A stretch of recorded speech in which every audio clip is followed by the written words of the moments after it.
don't know why I'm singing Mr. Sandman. It's Christmas. It's Christmas, Igor. I think it's the jingle, the bells, like the Is that your go-to? Is it Mr. Sandman? No, not really. I don't No? know. I just had it in my mind for whatever reason. Well, you belt it out, man. Yeah, I know. You belt it Let's out. go for it.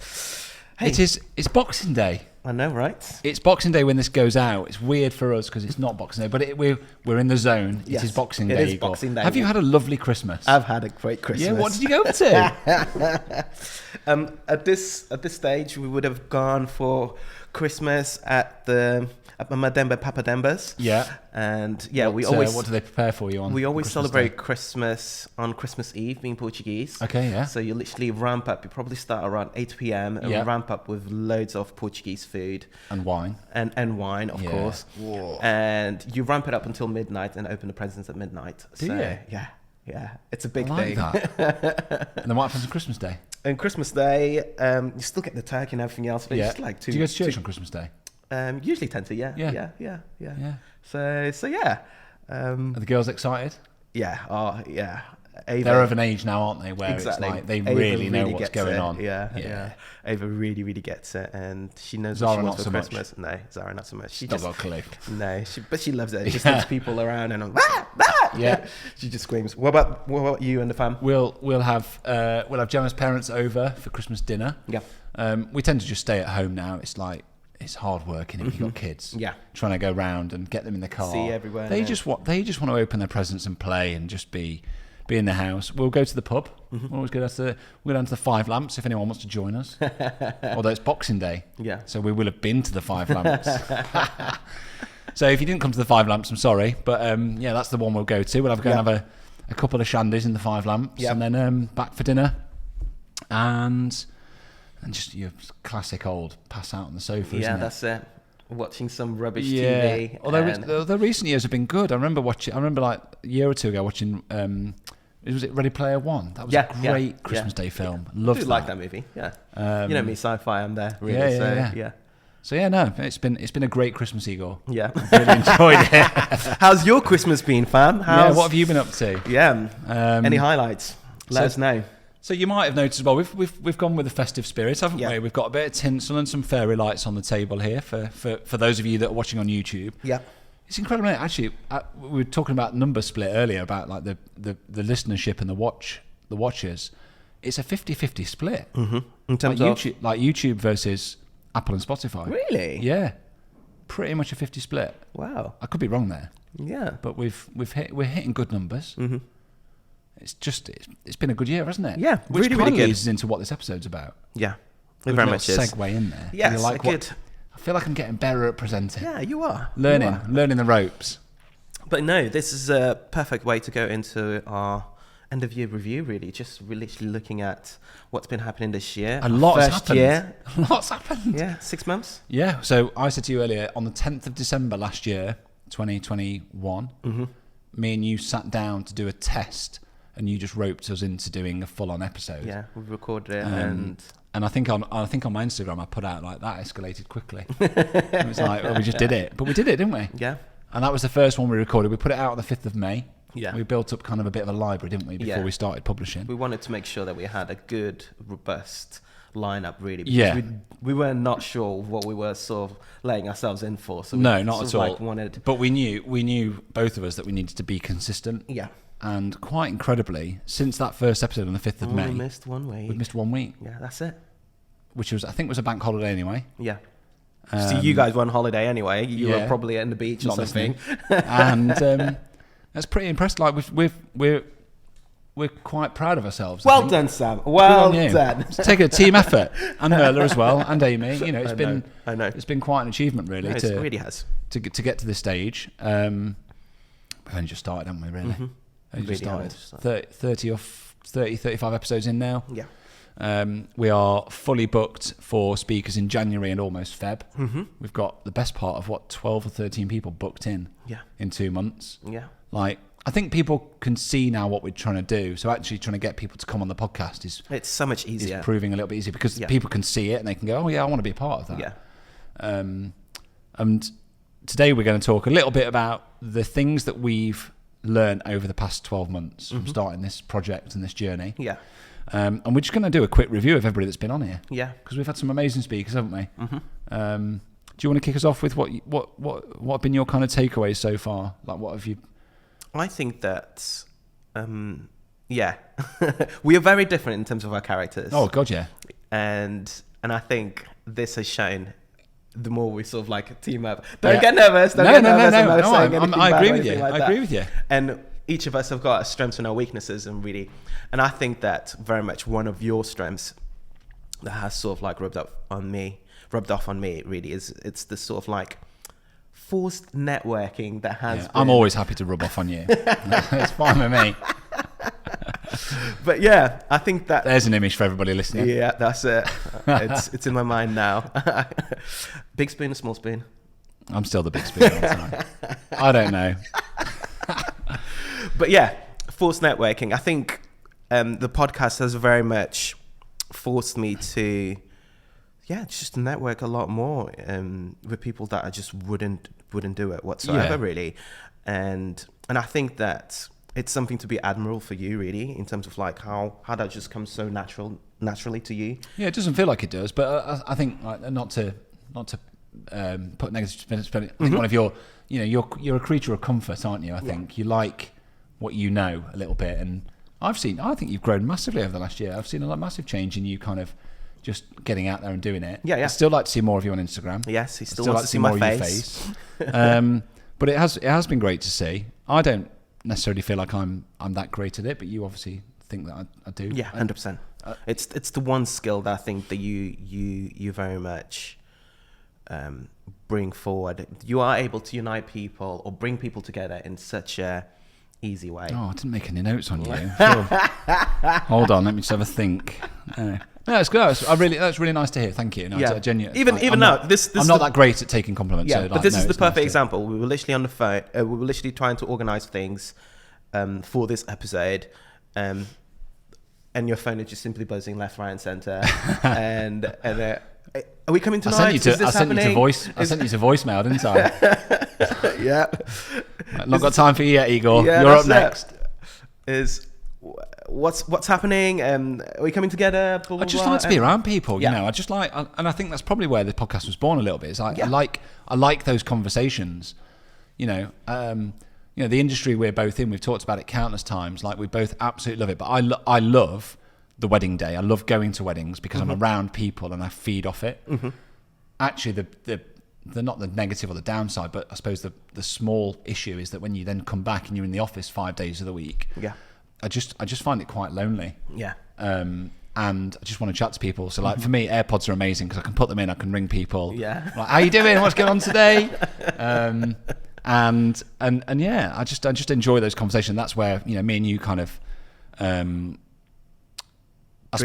collaborate. Yeah, we connected over that because we would chat and we're like, why don't we just have these conversations on a podcast and let everybody else listen to it? Yeah, and, that's it. And that's it. That's how we got here. Yeah. I'm impressed that we've kept this going with only missing 1 week. That's been my really big, proud kind of moment. And don't you think that now having done that consistently for a good 6 months, do you find it easier?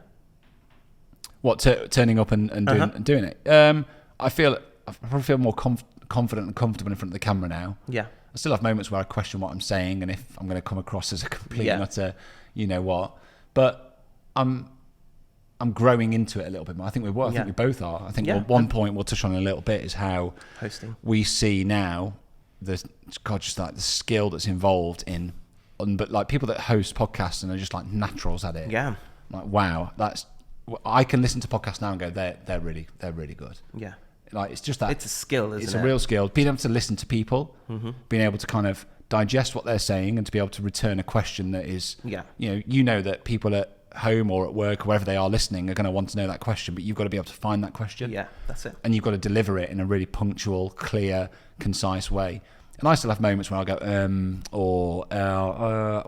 actually, that's actually just part of our dialect now, and I feel a lot more at ease with that. And having those pauses or those silence that's just part of the natural discussion, isn't it? Yeah.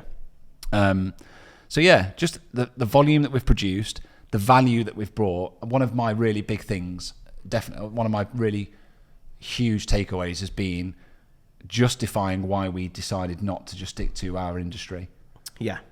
Yeah. You know, it's a big one. I think that from everything that we were seeing from the people around us in terms of like our inspirations and everything else, yes, the wedding photography industry is amazing. It's nothing to say anything against it, but there's so much more out there.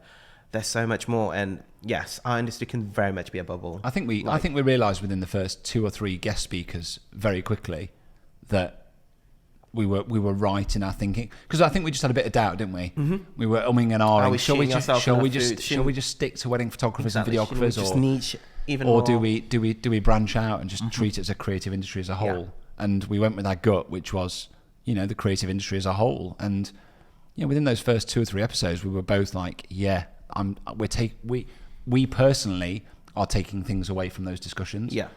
Another big takeaway that we didn't talk about is how we doubted whether we'd be able to get people here to come and have a conversation in real life. And I think by the time we'd done the first episode with Sophie, we were like, no, it needs to be here. It needs to be here. Yeah. Doing it over Zoom or whatever it might be, just it's good, but it's okay. But in order to maintain this rapport, this banter, and at the same time, just the connection that we get with our speakers, being able to be open and I suppose the question is, would we have had those discussions that we've had with some of the speakers if they were just over a screen and a computer? Yes and no, but yes, probably, but not to the standard and depth that we. No, I just don't think it would have been as genuine and as heartfelt as maybe some of those episodes have been. So yeah, there's that. We've also changed over the course of the year. Yeah. The biggest and most notable one for the photographers and videographers out there that are watching and listening is that we added ninjas to our cameras. Yeah, yeah. So just production value was always going to be high. We always wanted to make sure that it was going to be like, it's been a ride, let's say. It's been a ride, and we very much honed in terms of the gear and as you say, the standard really. But I think that once we introduced the ninjas, once we introduced that sort of like long form, because everything was always 25 minutes and then start again. But once we introduced that long form aspect, the lid off, didn't it? Yeah.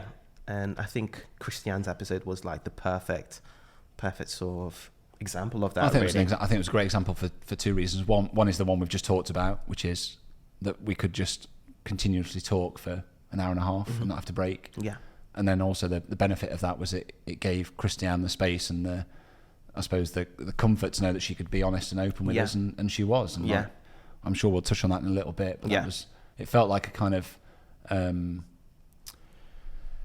what's the word? Point. Yeah, a turning point, like a really iconic part of our last 12 months. I completely agree. That episode was very much for me, and I guess we can go into it. Talk about sort of like our favourite episodes. Yeah, but go for it. Are we going into it now? Yeah, might as well. Yeah, we could do what we want. Igor. It's our podcast, mate. I don't know if you know. The rule book can go out the window. No, and I think Christiane's episode was literally one of my favourite episodes. Yes, because it had, for me, I felt like it had everything in it. It had great number of tips for people to really take away home. A great sense of honesty and vulnerability that people can really relate to, and very much, a great sense of emotion and empathy that it very much draws out from the episode. And at the same time, you just, you can very much relate to Christiane, the whole sense of having to put her face in, literally, hey, here I am, and let's go again. So you're referencing going to a wedding? Yes. Yeah. And I think that it's like life, episode, isn't it? Yeah, exactly. Like you still got to show up. You just don't know what people are going through, and I think the point that she made was like going through what is a difficult subject in like fertility issues, and then having to go up and having, I think she described it as kind of like crying in the van for half an hour, to then rocking up to someone's wedding day and being all happy and everything's okay. And I think that was an incredible moment, really. I loved it because of all of that you've said, but I also loved it because Christiane came to the audience episode that we did, and just seeing her that change from her like quite timid, being a bit afraid to step out there and put herself in front of a camera, just for example like Instagram, to then just going and doing it, and then coming on the podcast and just openly talking about that, like just from and smashing it. Yeah, and just smashing it, and just like seeing that success and that progression from just going, I'm gonna do it, even though it scares the shit out of me. Yeah, this is why we had this. Yeah, it was just amazing. So from our point of view, like just being able to see that in somebody, to see the potential, and to give her the opportunity to grow in that way, like from a personal point of view for us, it made me feel like we've really kind of helped her a little bit. Helped her grow. Exactly, that's it. And she's brilliant. I mean, if you go and listen to any of our episodes, I think that's probably a really good start point. Yeah. What about you? Have you got any sort of like, I know that is a favorite, but have you got a favorite? I'm not so sure. I'm not sure if I have an absolute standout favorite. There's a couple of things that definitely stand out when I look back on them, and the first one would probably be Ben's episode. Yes. Because again, it comes back to why we're having these conversations, why we're having conversations with people that are outside of our industry, and it reinforces that entire point of like being inspired and being influenced by somebody that is just makes knives. Yeah. It makes me feel like we were right in having those conversations, but also, part of Ben's discussion was around, the fact he'd been doing it for like 10 years and he just felt like he was only just starting, and it was like, how can he grow his business? And the only way he could do that really was by taking on an apprentice to kind of free up his time to then grow the business. And I think within about a month I'd reached out to an apprenticeship company and was like, can I get an apprentice? because there'd be things that we'd be doing here and I'd be sat at my desk editing videos, and I'm like, I don't need to be doing this. I can train somebody up quite easily to do this. And it's going to cost me a bit of money, it's going to cost me a bit of time, but I think Ben said once you've done that, once you've gone through that process of time and money and investing in somebody, what you get back is more time. Return is that's been a huge takeaway for me. In terms of like standout episodes, I particularly loved Jess's episode. It just felt like just a really inspiring conversation. I think there'll be a lot of people that listen to Jess and relate to it. It's that kind of starting a young family, coming back into a career and trying to sort of establish yourself. But it also made us realise as well, and I'll speak for both of us here, I think when we first sat down to talk about who we were going to have on the podcast, we were putting like massive names on, weren't we? We still got those names on the board, they're still there, but we were like, oh, these people need to have 30, 40, 50,000 followers on Instagram, because we want to, let's be honest, right? We wanted to tap into their marketing reach. Right? Let's not beat around the bush. But when we spoke to Jess, because Jess has been here to do our branding photos. And every time she comes in, we just both like smile and have a chat to her. And she just has this kind of just natural sort of warmth and kind of openness about what she's doing in business. And we were like, we just need to get Jess in and have a chat about starting a business. And I think also we didn't expect it to be as amazing as it was as an episode. Yes, and being honest, I was very much like, I'm not sure. Being honest, holding my hands up. I'm not sure whether I think Jess will forgive you for that. Yes, exactly. Sorry, Jess. But I was sort of like a bit reluctant really, because we had that list and I'm kind of like, let's hit those big numbers. We got to have a standard and everything else. But when actually, no, relatability is so much more important. Conversation. Exactly. Jess didn't have that following, but her episode probably one of the most probably up there with one of the most received episodes we've put out. Sorry, I'm going to cough. It's all good. We can chop that out. No, I completely agree, and it just shows. Sometimes you're wrong, and until you actually try things, you won't actually know what works and what doesn't. And I think that's the perfect example of it, really. Yeah. Should we talk about Merla? Yeah. The boss. Yeah, we call her the boss. Calling her the boss. I think it's fair to say that we both realised, I think within the first couple of episodes again, that there was going to be a lot of work. This is a lot of work. Undertake here, and if we wanted this to grow, and if we wanted this to be the podcast and the community and the place to go that we wanted it to be, that we needed to kind of bring other people on to help us push that. And it just so happened that, you know, Merla was in a transition between jobs, and we were like, do you want to come and have a chat? And she's been like a bit of a whirlwind, hasn't she? I still remember we sat down here. Yeah. Almost like a little triangle trio. Yeah. And have a seat. It almost felt like an interview, didn't it? Yeah. Well, she passed it. With flying colours. No, I think, you'd be the first one to say it as well. We wouldn't be where we are with the podcast without her, really, because we just wouldn't have the time to do it. No. The time, or it was perhaps even the patience. We probably would have kind of like sacked it off. And I can remember doing the first few reels, and I was like, Yeah. I can't keep doing this. It's just taking me too long. Yeah. And she's come in and it's just been like an absolute tornado. Yeah. You know, she's just absolutely ripped it all up. You know, she's got us flying on Canva. Yeah. Which I can't even imagine not having Canva now. Yeah, that's it.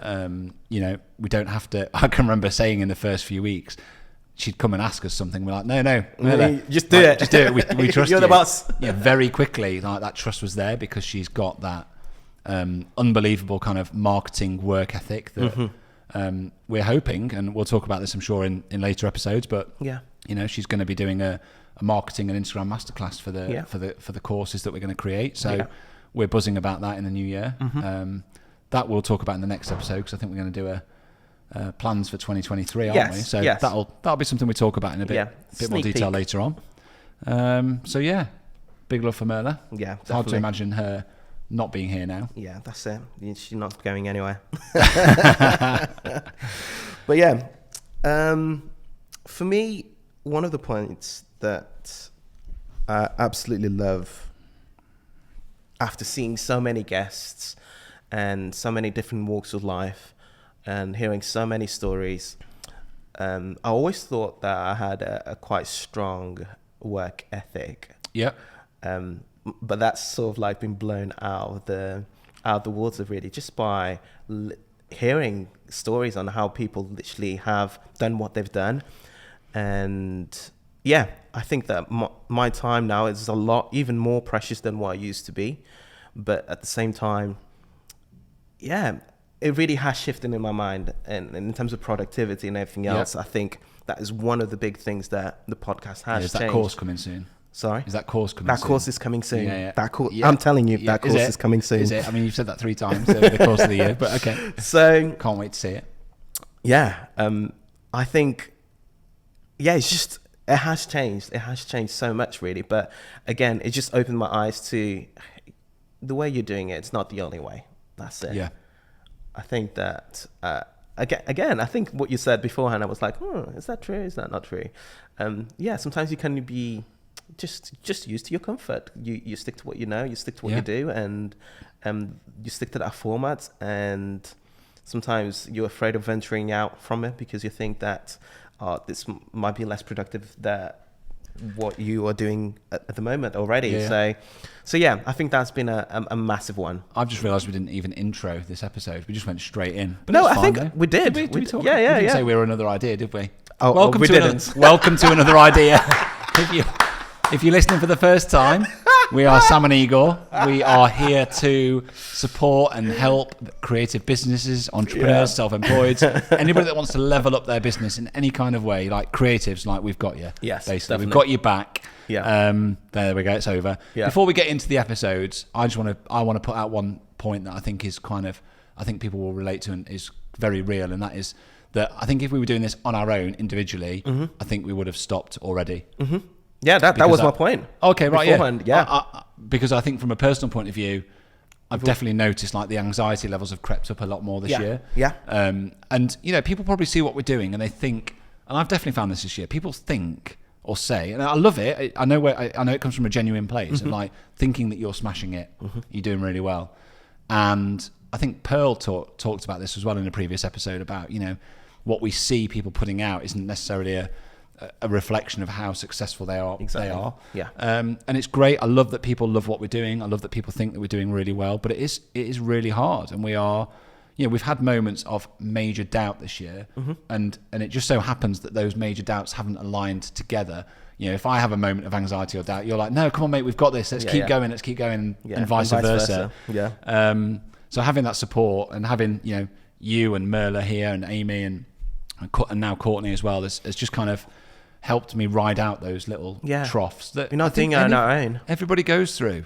You know, we said in the very first couple of episodes, like, this is a bit about a bigger picture for us. Like we're having to put in a lot to get this moving, and we're starting to see positive signs with the listeners and the numbers. Yeah.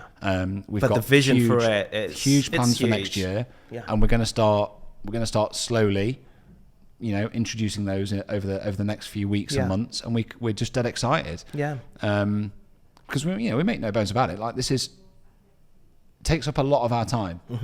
A lot of our time. You have to drive from Peterborough, which is like a good hour and a half every time we do a recording. We do 2. Yeah. Now we're going to do 3 recordings in a day. Yeah. There's editing time. We obviously, you know, Merla doesn't work for free. Yeah. And we have invested a lot, but we've done that. Value. We've done it because we believe that there's something bigger here, and we are dead excited. We can't wait to bring more value to you guys that listen and show up and share about it every week.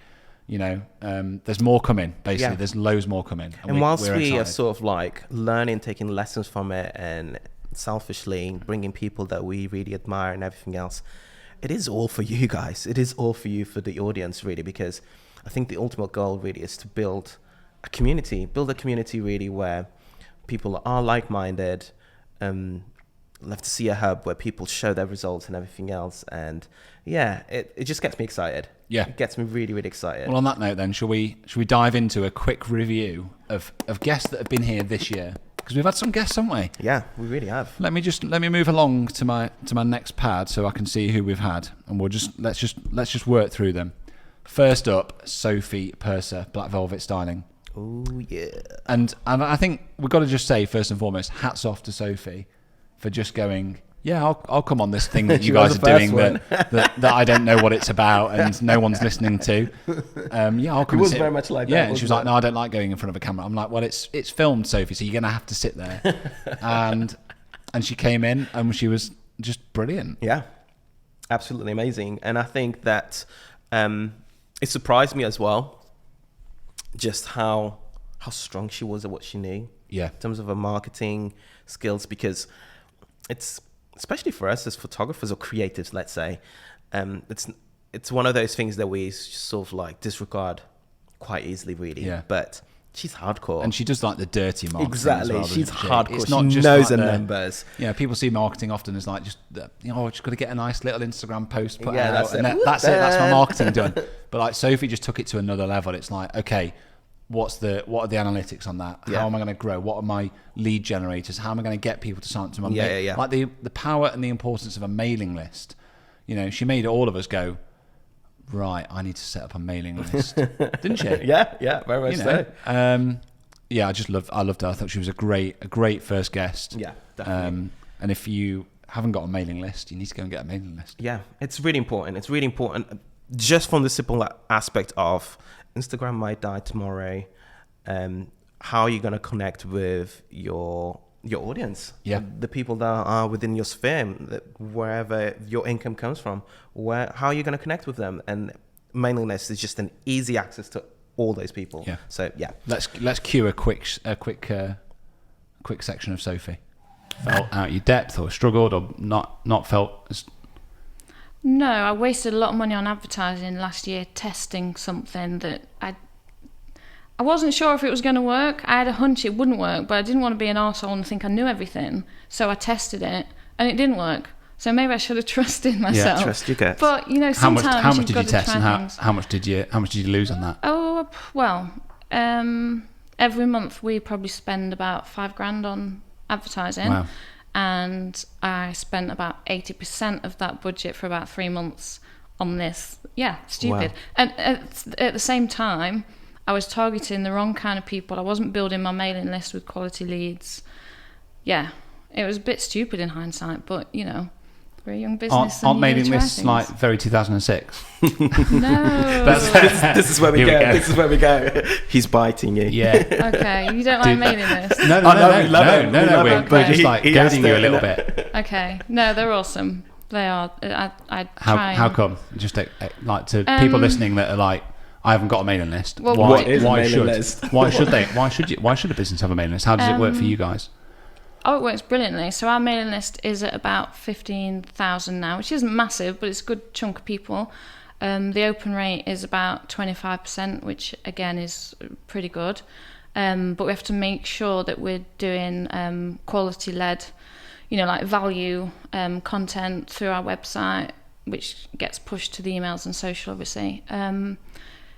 Email, did you not have Instagram went down like 6 months or a year ago, did it? Yeah. And everyone panicked. Yeah. Well, if you had an email list, use that instead. I mean, let's not play that out. 15,000 people on a mailing list is astonishing, isn't it? Yeah. That's a great It's more achievement. than our followers. Yeah.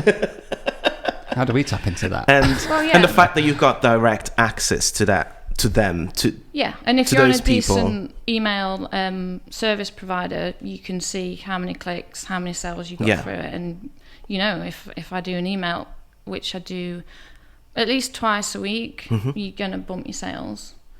It's what it's there for, and it works. And people can always unsubscribe if they find you annoying. Obviously, try not to be annoying.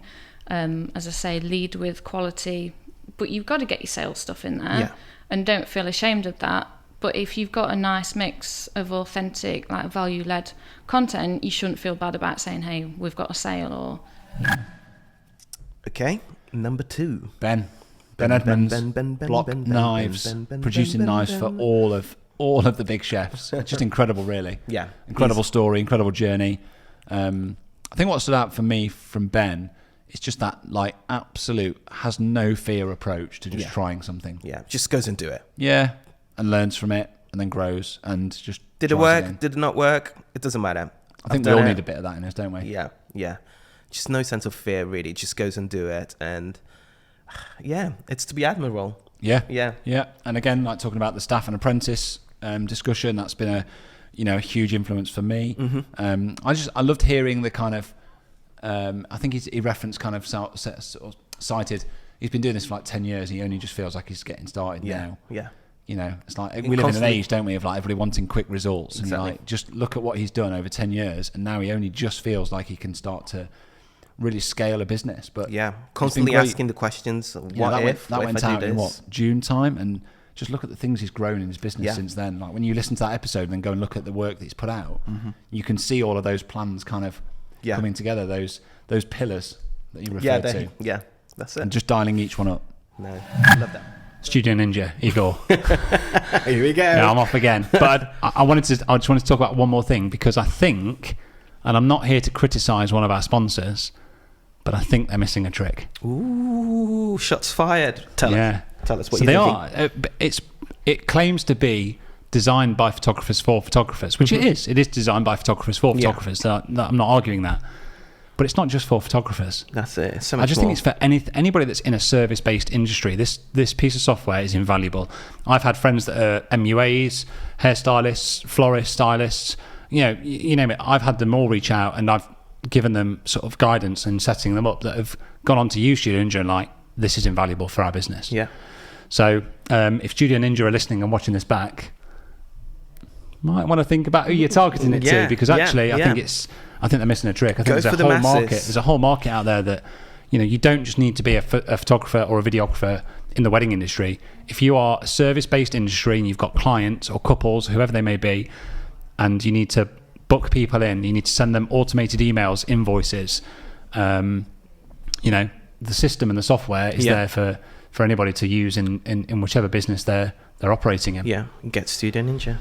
There you go. So what's the discount code, Igor? You should know it by now because I've told you a few times. Let me see. I wonder what it could be. I'm guessing.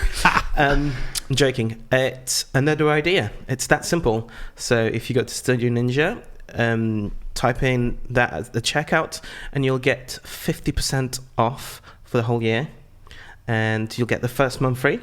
You get the first month free, and then another idea gets 50% off their first annual subscription. There we go. There you go. Sorted. Go get it. Mr. Dan Dolan. Dan Dolan, that teddy bear. I think Dan was the epitome of a creative that has literally been everywhere, done everything. And yeah, it's very easy when you are creative to sort of feel like you haven't got a sense of purpose or a sense of direction. Yeah. Direction is the better word, really. But him looking back at everything that he had done, him just literally writing that list of his jobs. That was one of my favorite intros. That was. Yeah, it was strong, wasn't it? Yeah, all of those jobs that he's done. That I think a lot of people would just go, are probably like almost like, you know, fillers or dead end jobs or just, you know, not what I want to do, but I suppose I've got to do it. You know, he took something away from every single one of those in the end, and he's doing what he's doing today. It's formed who he is now. And yeah, I love Dan. I could talk to Dan. Well, I do most weeks anyway. I could talk to Dan for just hours on end about stuff, and it's just a fascinating character. I've got a lot of time for him as a businessman and a videographer, and he was just a great guest. Yeah. Number 4, Rebecca Carpenter. Force of nature. Tornado. Look at that. She is an absolute tornado. We weren't sinking there. I said force of nature, you tornado. So much time for. I just love Rebecca's approach. Yeah. There is no ceiling for her. Yeah, very much is so. And she takes a lot of flack for sort of like being who she is, unapologetically. But I think that's... Don't change Rebecca. That's it. She won't anyway. She won't. She doesn't need us to tell us that, to tell her that. But no, I think that's the lesson, really. That is the lesson. Just be you, isn't it? Yeah. You be you, boo, and do what you're good at. Yeah. Do what you're...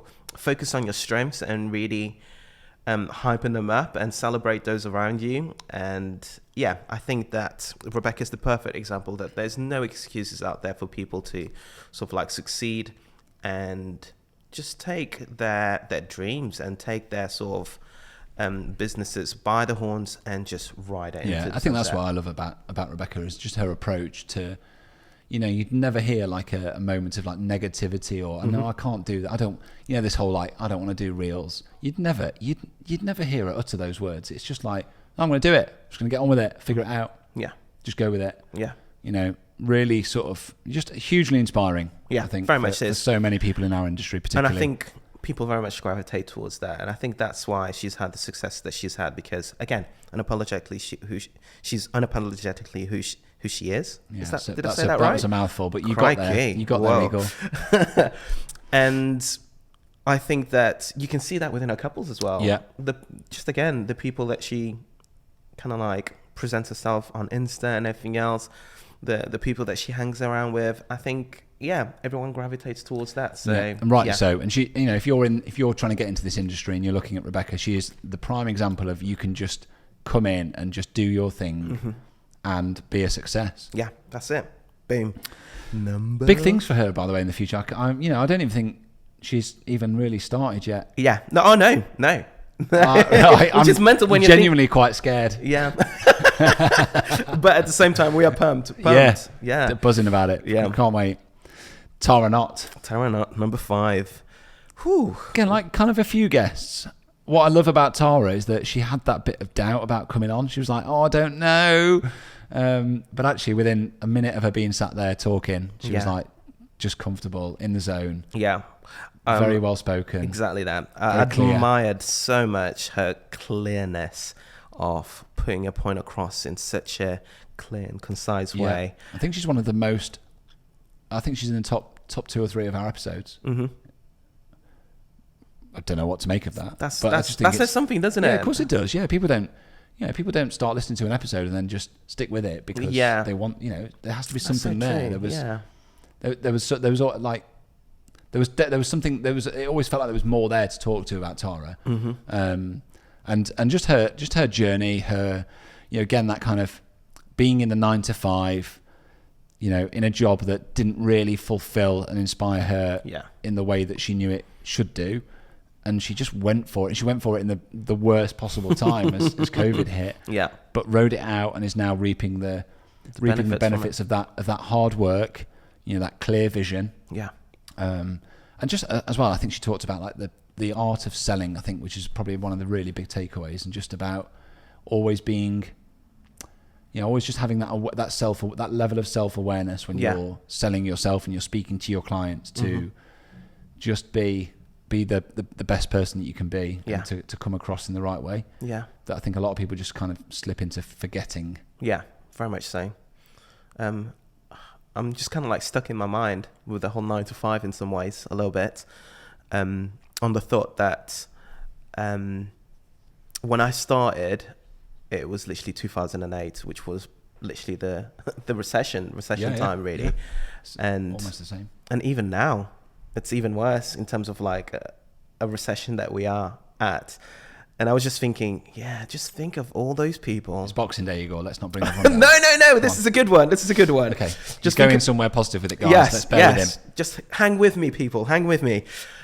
Just think of all those people that might be seeing all this doom and gloom about the cost of living and everything else, and just thinking, you know what? I'm going to jump. Yeah. Despite everything that's happening, I'm going to jump.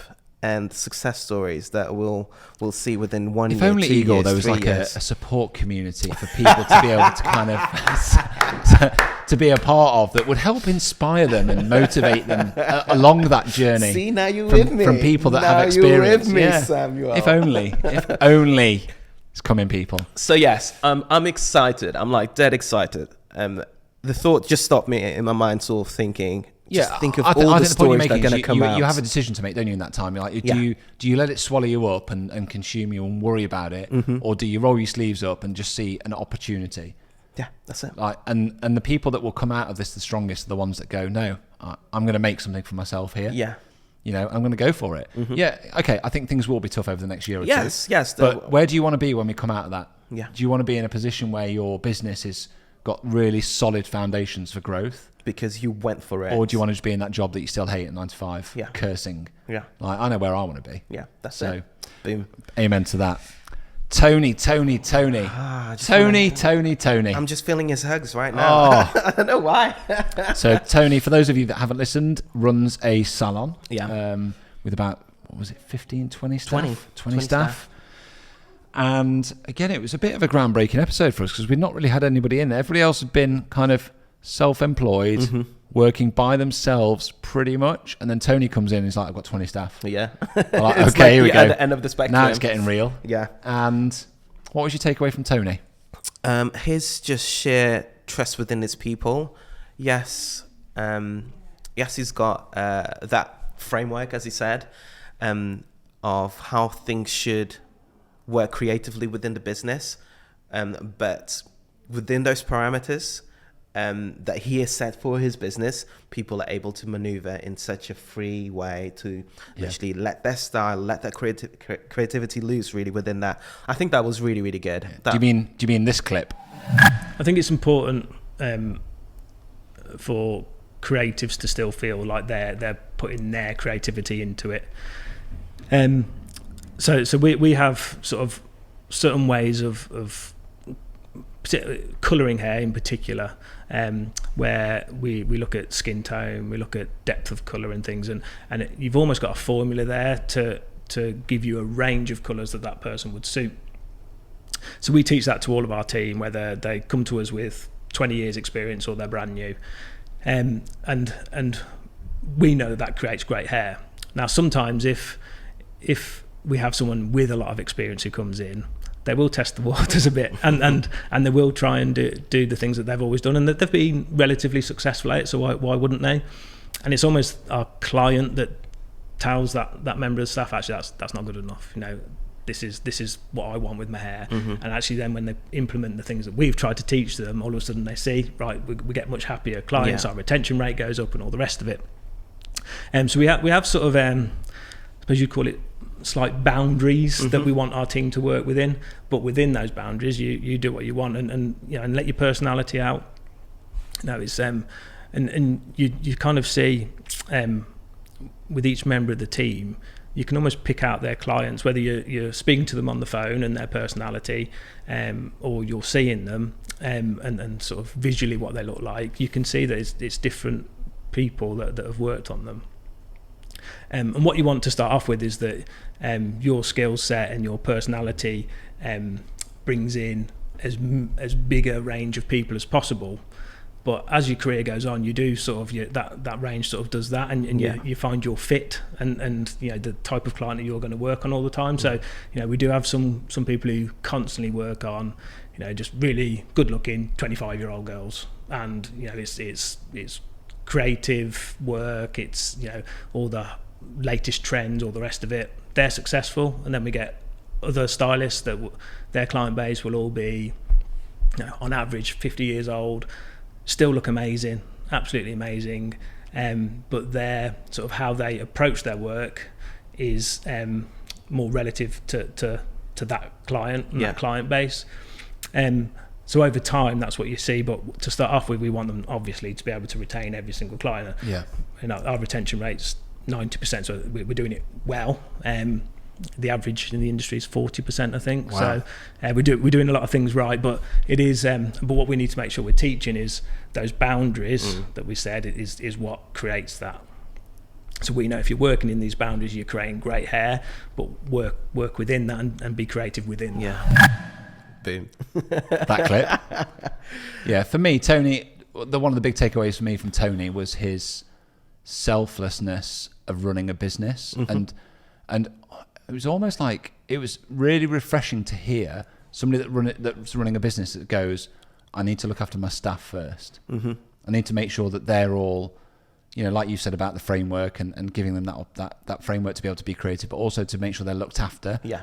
And that was a very strong point. His business can only succeed and grow if everybody's kind of pulling in the same direction. And the counter to that is often you hear, businessmen or business women, men and women, just looking after themselves first and foremost. It's about how much can they take out of the company, and actually, in order to be successful, the team has to operate and work successfly. Yeah, at a level that everybody feels like they're in it. Yeah, I'd love to go and work for Tony. Yeah, I could see that. Yeah. Just imagine he's got a really good atmosphere and a vibe in there. It's people will be having fun there. Yeah. And you will be and taken care of. part of the team. Yeah. That's all we want, isn't it? Right. I think when you're in a job that you don't feel like part of the team, that's when you're in a bad place, aren't you? Yeah. You start becoming a little bit more individualistic and me, woe me, really. So Finn Pomeroy. From We Are 8 Seconds, and just a super talented guy as well. Really, really talented. What a daredevil. Yeah. Daredevil, just, his images as well for his, like on the F1 circuit are massively inspiring. Just his approach to life and to business. Yeah. He's very much a go-getter again. It just shows how much you can accomplish if you really stick to the things that you're good at and stick to the things that you love and bring other people around for the journey. So we also addressed that very divisive topic of whether or not you should work for free. Yeah, and I think his very much answer was yes, heck yeah. If it means that you are getting the content that you need to get. I think I've got that clip, Igor. Okay. Let's play it. Yeah, exactly. Why am I filling it? Why am I filling it? I've made a note, Igor. Here's that clip. A few people saw some of my work, and I kind of got picked up for a couple of jobs. Would you be able to do this? And I was like, oh yeah, cool. I mean, what do you charge? I'll figure it out as I go. Yeah. And as I'm sure everyone does, you start off and extra people ask, would you be able to do this? There's no budget. I'm like, I don't care. I'll come shoot it. And again, it's always a contentious area, but yeah, shoot for free, man. Yeah. If you can get your foot in the door, build a portfolio, show people your work, learn yourself on these jobs. I mean, if it's going to open doors and push you through. It still gets a lot of people's backs up, doesn't it? This shoot for free thing. But I think it depends where you are in your career, in your profession. Like you obviously had a raw passion for photography and documenting people and sports, but you needed to get that portfolio under your belt to be able to charge for it. 100%. Because without that, you wouldn't be where you are. So I can kind of understand people's issues, but I mean, at the same time, shoot for free. Do it if it's going to allow you to build this portfolio. Yeah. If you're at a position where your career is kind of you're there and you're set, and you think you're being challenged by someone who's offering to do the job for free, then your probably work is not at the level you think it's at. If you think you're going to be challenged by someone that's kind of just coming in, and I don't mean that in a belittling way to the person that's starting, but they're using it as a kind of way to grow themselves and learn, and absolutely do it. If it's going to open a door, get you a photo pass, get you a press pass, whatever it is, do it. I mean, I'd still do it now. If I wanted to go to an event and someone said, oh look, we can give you a press pass to shoot at Wembley for a final, but there's no budget, great, cool, I'll get down, I'll shoot it. Yeah, that'll ruffle a few Amen feathers. to that. Amazing. Yeah. Anything else to add about Finn? No, I think Are we going to jump out of a plane with him one day? that would be amazing, wouldn't it? Can you imagine? Yeah. Okay, I'm not sure. We'll see. Sam's backing out already. But no. I can't even go down those like vertical slides. I hate them. Let alone jump out of a plane. Anyway, right. Jess Somerville. Jess I mean, we touched on Jess already. Yes, but we did. But what were your takeaways? obviously, I think that was the sort of like, not viral moment, but it was very much a drop the mic moment in terms of not allowing letting your limitations being your motivations to whatever else you do. That was a big really. soundbite, wasn't it? Yeah, I think that episode really, just in itself, was really great for that. And yeah, just really brought it, really brought it. And at the same time, it was incredible to have. I've completely forgotten that we had an audience here for exactly. Jess. That's what I was going to say. And it was incredible. She ummed and ahed about whether she could come and do it, and then we just dropped an audience on her, and she absolutely smashed it out of the park. Yeah. Again, that's probably my top few episodes. If you want to go and if you're listening to us for the first time, That's a good one to go. That's an absolute gold nugget of an episode for me. Her Damn. level of gratitude as well was just Yes. really nice to hear. Yeah. That's very much one of the things that very much drives her. And yeah, it was just a really well-rounded episode. Yeah. And we're glad to have a as kind of part of our team as well. Yeah, in a way. yeah, very much. Official, another idea photographer. Yeah. Okay, next up, Ben Moore. Ben Moore. What a dude. Fascinating. What a dude. It's a whole completely different world that I never thought I would sort of like. Yeah, you see it and everything else on Instagram and all those architectural drone bangers that you see, but to really hear the stories behind those images and his journey really that he's taken in order to get where he is today, it's quite incredible, really. Yeah, I think it just goes to reinforce that point, doesn't it? Of like, there's always more than meets the eye, like behind what people are doing. Like, there's always so much more goes into this podcast, Ben's drone shot. All of these people that are doing something that you could look at and go, if you wanted to be a bit of a cynic, you could go, oh well, they're lucky, aren't they? Mm-hmm. Yeah. But actually, there's hours, there's days, there's weeks, there's months of years of graft and hard work. Yeah. Finding that time, forcing change. Trying to grow, trying to develop. Yeah. And I think Ben was a real kind of example, epitome of that, wasn't he? Yeah. Like basically forcing that opportunity. Yeah. I think you make your own luck, don't you? Yeah. Yeah. Yeah. A complete hustler. Really is. Moves on to Tom Wright.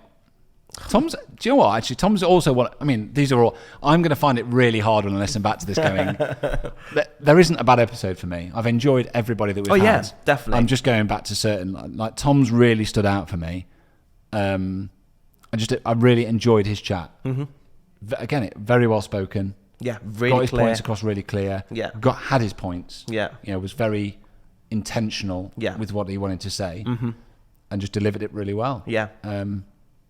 And that included this one, which is Instagram is dead.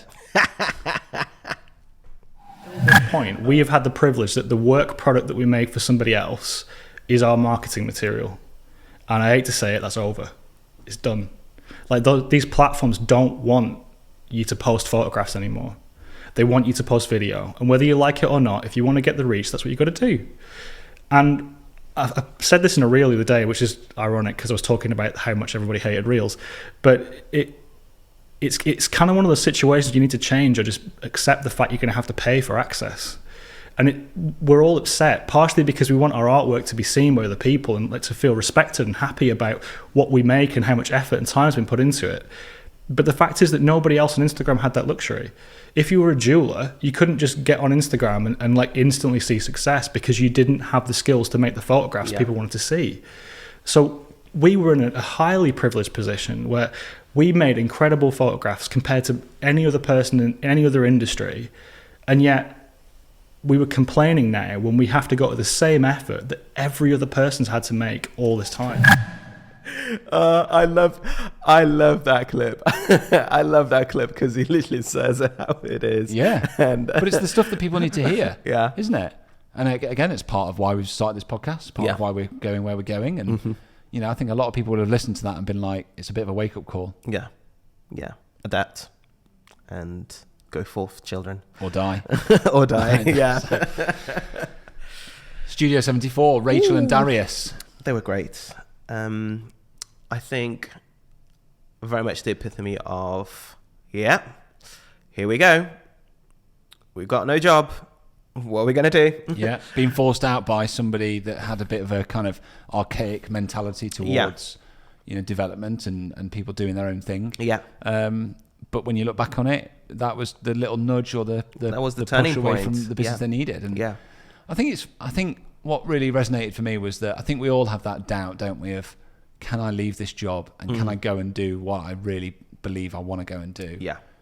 And when you hear stories like that of people doing it and actually thinking, yeah, maybe I can. They've done it. This is how they've done it. And I hear it time and time again. So many times, especially in our industry with wedding photography. You often have chats, and I'm sure we both do, like with people that go, I'm just in this job, I don't enjoy it. It's like, well, you've got to make the time for it. But then also, once you do finally step away, you discover this entire new world where you go, I've got an entire day to focus on my business now. Yeah. Like, it's just huge. Like the things you can do in a day when you've been in that 9 to 5. Yeah. You just brought me to a memory. I just literally a thought of myself, just literally leaving MasterCard. I was still working there, but just leaving one day, and the sheer joy, the sheer sort of like enthusiasm to literally just get into the office and just work, get cracking, just building get going. that website, getting your marketing going. That's it. Working on your branding, all those things that you're previously sort of shoehorning into like a little 10-minute window in the evening at like 10:30. You're like, that's it. This isn't productive. Actually, when you can sit down at 9 o'clock and go, oh God, I haven't got to go to work today, but I have got to go to work. Yeah, I'm at work. That's just a huge. Like, they were just a great example of that, and it's just been. I think when we look at all the people, like their work is astonishingly good, next level, isn't it? And I don't even think they realise how good they are as photographers in like the world they're in. Yeah, incredibly polished work. I'm looking forward to. Yeah, I'm looking forward to seeing where they're going. I mean, they've been going like 8-9 months. I mean, it's frightening, really. Ridiculous. So absolutely ridiculous. Great. And then the next big one, Christiane, which we've already talked about. Yeah. Should we just play this clip? Boom. And then I went in. And that, when I woke up from that, I knew that number one, I couldn't have any more babies naturally, and that I'd lost my baby. And we'd already spent several years trying. And that was a real low moment. But it was also the fact that, as you pointed out, I'd kind of not fought any of it. And I felt for a long time a real terror and fear about anything like that happening again, because with both the TB and with the ectopic, things had been misdiagnosed, mistakes had been made, and I had not fought or stood up for myself at all. And so after that happened, I then had sort of PTSD symptoms for a few years, and that was a really intense time, because I sort of went into a bit of denial over what had happened. And so I'd go to a wedding, and I'd be driving there in the van, and I'd just start sobbing, or just this stuff would come back, and I'd just be sobbing, and then I'd get to the venue, I'd be like, right, makeup, hello, here are your flowers, just completely blocking all of that stuff out. And so hard. It was a very intense time. I get it, but it's I think it's hard. It's very hard for me and you to relate to that. Yeah. But we will have gone to weddings where things are difficult. I mean, they're not even comparable. They're not comparable. Exactly. So I'm being very careful here with what I say. What you've been through is incredibly traumatic, and I'm not surprised you had PTSD. Yeah. Fair play to you for battling through and going and doing your job like that, because I think I think it would break a lot of other people. Yeah. I think a lot of people would be able to relate to it. Yeah, I think so. And it's probably something that's way more common than we could even begin to imagine. I really think it is, and it's part of the reason that I'm happy to talk about it, actually, is because I do think there are a lot of women in the wedding industry around this age who are starting or continuing building their families, and I think it is really, really common, and not enough people talk about how that affects your work. Yeah. Particularly, I think, with weddings, because everything's booked so far in advance, so you're trying not to overbook yourself in case you fall pregnant, in case you have a baby, then you have a miscarriage, then you could have done that work but you haven't done it, and there's all those kind of emotions wrapped around that. And it felt like for a long time, for both me and for Beth, who also was having fertility problems of her own, we were sort of holding our breath a bit and not it's hard diving enough, in. It's hard enough planning it when you haven't got fertility problems.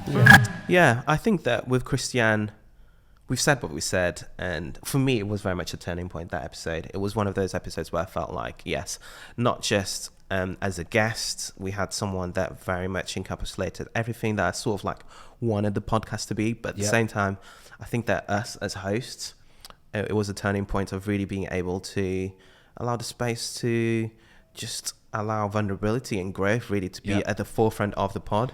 And yeah, all I'd add to that is just a thanks to Christiane, because it was an incredibly difficult subject to approach, and she handled it with absolute admiration. And as you know, we both have an enormous amount of respect for you for doing that. I know she listens to this podcast, so if you're listening, we love you. We thank you so much for coming on and talking about it. And great episode.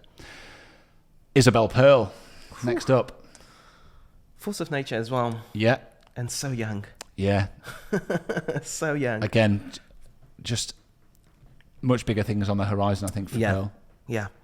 And I think, again, it's the perfect example of someone sticking to their strengths and really honing in on what they know and just running with it. Just running with it. I suppose similar to Rachel and Darius, like, you know, she lost her job and then decided to, rather than going and looking for another job, just decided to run with a business idea that she'd had. And I think a lot of people will be able to relate to that moment in time, because we've all probably lost our job at some point. And I think what's important to take away from Isabel's episode is that she didn't just make something up that was just a completely left-wing, you know, random idea. It kind of was, but she also had... It kind of feels like it a little bit, It kind of does, yeah, because it is a bit out there, but that she also had the skill set in the background to execute it. Yeah. And I think more often than not, in times like that, when you are unsure about what it is you want to do, and you often hear people go, I don't know what I want to do. I want to work for myself, but I don't know. Like, you almost need to look at... What you're good at. Yeah, what you're good at, what you enjoy, what gets your... You know, what sparks that bit of creativity in you. Yeah. You know, what your background is, what you studied in, what you're passionate about. Yeah. What keeps you up at night. Yeah. Yeah. It's there. Yeah. You've just got to tap into it. Yeah. And she's tapped into it and some, hasn't she, really? I mean, frightening, really, that she's, you know, mid-late 20s. And we've got a 6-figure business. And it's just enormous. She's going to go from strength to strength. I'm pretty sure of it. Addison Clark, what a dude. I think with Addison, it'll be the obvious one, really, in the sense that branding is so important. Branding is so important to a business. And I just left that conversation with my head sort of hurting a little bit, because... Well, we both struggled to wrap the episode up because we were both sat here going, oh my, okay, right, hold on, let's got me thinking. Do that, and excited about it. Yeah, I think if you're running a business and you don't have a clear branding sort of strategy or idea, I think that's a great episode to go and just soak up, because he kind of he normalized it and just made you kind of really think about what goes into a brand. Yeah. I mean, the big takeaway for me was just him talking about like the thank you email that they would send when somebody purchased an item. Yeah. And the fact they went into it and they were like, right, how's this going to come across? What do we need to say? How can we improve it? How, you know, just like a thank you email that a lot of businesses would just go, oh, there's a thank you template there. Right. Boom. Sorted. Job done. See you later. Next customer. Yeah. Their approach and whole kind of setup was to how can we improve every section or moment of that customer interaction. Yeah. Even to the point where they're just, you know, redesigning a thank you email to be as, you know, beneficial as it can be. It's all on the small little things, all the small little details. They all add up, don't they? Yeah. It's all the 1%. Yeah. And then the final guest, Josh, otherwise known as now Aquaman. He just needs his pitchfork or his trident. Josh, I think from our point of view, from a creative podcast, was a bit of a curveball. I think we put that in the notes, didn't we? Yeah. Like, he was a bit of a random choice, but we both kind of very quickly realised that he was going to bring something to the table, and he did. I think it's just that, like, his just enthusiasm for the creative industry outside of his job was huge, and just that passion and like keeping that passion is just we're all guilty, aren't we, of like our creativity becomes our job, and then our job kind of consumes us, and then we forget to kind of stay creative and play and experiment. And no, I agree. It really came across from Josh, didn't it? Yeah, it really, really did. And I think that he's the perfect example of someone just enjoying what they do and really pursuing it, different avenues, and making it a good thing out of it, a productive thing, and creating his community as well, which he is doing in such an incredible way. So yeah, but just as well, just like that, having those creative experiences and being able to kind of go into his job and be, be creative because of those experiences. Yeah. And also, it's worth noting that his mum did approve of the episode. Got a DM of Sam. She messaged me, say that she'd listened. I find it that if mums are happy, you've won. Yeah, you've won. So as of right now, we've got a couple of recordings that we're doing later on today. So even though this is going out on Boxing Day, there's going to be a couple of other people that we haven't talked about. That's because we've not had the conversation with them yet. But that is, as of right now, that is the year. That's what we've done. Yeah. It's been all right, isn't it? Yeah, and that's not even counting the episodes. That it's just been me and you. Me and you. They've always had good figures. Yeah, definitely.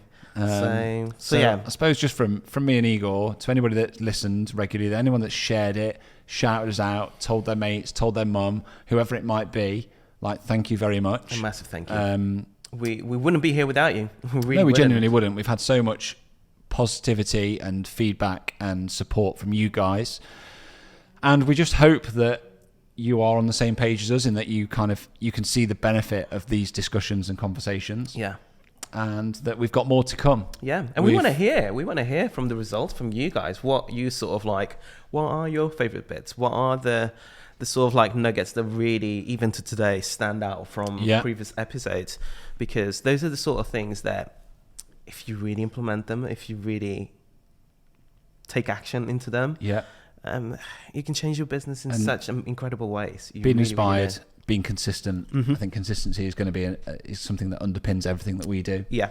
You can do it, and hopefully, if you've listened to all these people talk, the one thing you'll take away is that you can achieve it. Yeah. You can go out there and do it. It is possible. That world does exist. You don't just have to sit behind the desk. It's not a mirage, and it's not just on the highlights. It is more than Instagram. Achievable, and the next sort of 6 to 12 months are going to define your future years. If you want to go after it, you can go after it.